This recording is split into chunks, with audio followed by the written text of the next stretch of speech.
Hi guys, Arthur O'Mara here. I was going to do this video outside on the deck, but it is just too windy. That's Chicago, and if you can see it, Diversity Harbor. Chicago's beautiful this time of year. Well, it's beautiful all year. Let's talk about customs descriptions, and I'm going to be pausing this video many times because there's a lot of foot traffic here, people going in and out of the sun deck. Specifically, we're going to talk about customs' two recent messages complaining carriers, filers, importers about vague descriptions. Things like spare parts. You want to do the opposite. You want to keep your descriptions detailed, but you have to be careful. You have to make your descriptions boring as well.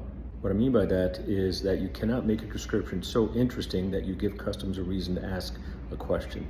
Here's what I mean. We're going to try to prevent customers from asking a question by making sure the description is neither vague nor overly interesting. It has to be detailed and boring.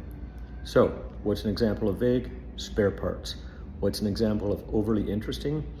Actuator for F-16 fighter pilot ejection seat. Very detailed, sure, and also very interesting. Customs agent is going to look at that and say, boy, I want to open that box. I want to look inside. How about simply calling it pneumatic actuator?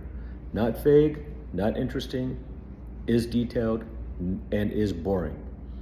So customs will not want to open the box and look at something that simply says pneumatic actuator, especially when the tariff number agrees with that. Keep in mind that regulations require that your descriptions be in English words and in sufficient detail to allow accurate determination of duty. So calling something ABC 123.5 may be very detailed, but it is also vague. Customs agent doesn't know what that is. You know what it is, your vendor knows what it is. It's different from ABC 123.4, different from ABC 123.6, but it is, in your opinion, detailed, in customs opinion, vague. Calling it simply DC motor, 50 watts, perfect. So let's summarize this. Keep your descriptions detailed, keep them boring, do not make them too interesting, and definitely do not make them vague.